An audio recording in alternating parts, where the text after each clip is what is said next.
everybody, I'm Amy Walter. And I'm John Mercurio. Welcome to Hotline TV. Well, it's also our first installment of Veep Stakes. Yay! All right, starting today, we'll be taking a look at the names rumored to be on Barack Obama, John McCain's short list for VP. But let's look at Barack Obama's list. We'll be looking at pros and cons of each candidate, and we will give you, our beloved viewers, our inside view on the likelihood that each candidate will be chosen for the number 2 slot. All right, let's start today with Obama.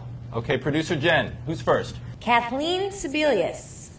All right, Kathleen Sebelius, the 2-term governor of Kansas, a very Republican state. Yep. She is a Democrat, of course. She's the daughter of the former Ohio governor, John Gilligan, which, yeah, we all know as Ohio goes, as so Ohio goes goes, the as nation. Kansas goes. Look, I think she's an interesting choice. She would help him, I think, bridge this gap that he apparently has with working-class white voters. It's still a historic dream ticket. It would be a historic dream ticket. She's very telegenic. She's great on television. It allows him, I think, to showcase Kansas, which is a part of his biography. This is where his mother was raised and grew up. And I think that would put something interesting, I think, add something that I don't think a lot of people know about him. I know he was raised in Hawaii and stuff like that, but that would add that.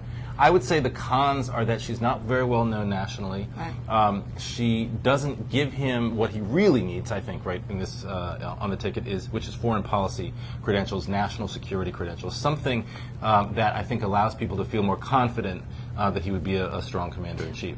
Okay, let's move on to the next one. I know, but we have to move quickly, so I'm going to jump into the next person. All right, you go to the next one. Okay. Anthony Zinni. All right, Anthony Zinni. Mm-hmm. Now, pros comes in right on the security credential issue, right? Mm-hmm. Giving that balance to Barack Obama, one of his biggest weaknesses, one of John McCain's, obviously, his strong points.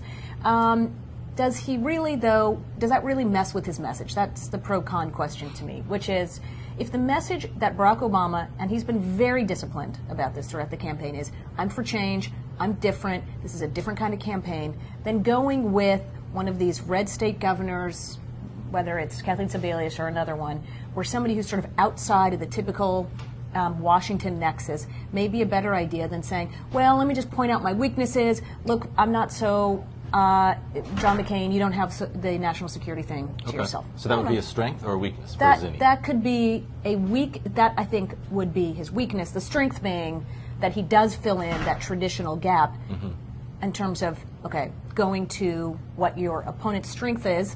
And there are 2 ways to look at how you pick your vice president. You either maximize your own strengths or you try to minimize your weaknesses. The Zinni thing would be to minimize your weaknesses, but is that really what he wants to be spending his time talking about? Okay. All right. All right, producer Jen, next one. Evan Bayh.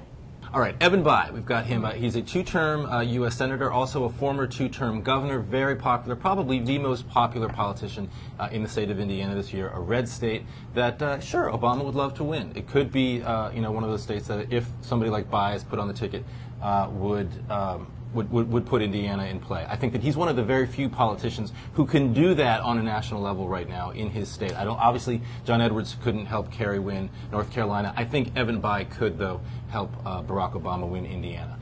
He would also, I think, another big pro is that obviously there's a big divide right now in the Democratic primary.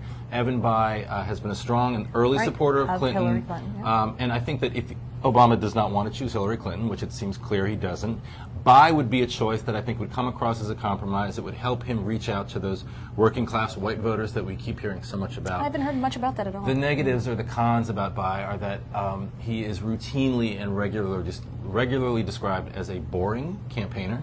And as nice as a person as he is, he's not particularly charismatic. Doesn't come across well, I think, in public. Very wooden in that sort of Gore sense, which I think could hurt Obama. And do you want 2 senators on the ticket?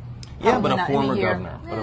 Who was very popular as point. governor in a red state. Okay, good point. All right, and finally, Tim Kaine.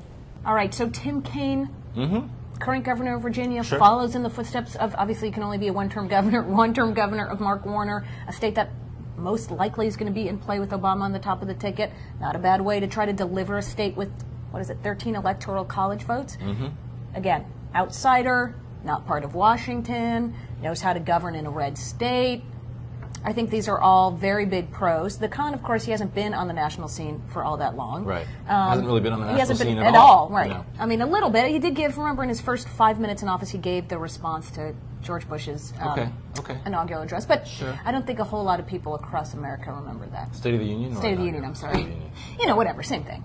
Right. It's a thing that he does at the Capitol. I think that's the State of the Union. State of the Union. So, so he got a little bit of exposure there. But, you know, again, I'm of the theory that your VP pick, the very first rule should be do no harm, right? That it doesn't matter how charismatic or how smart or how, you know, wonderful they are in their own light. These have to be people who are very comfortable being out of the limelight. You have to be very comfortable with, number two, just staying on script, staying on message.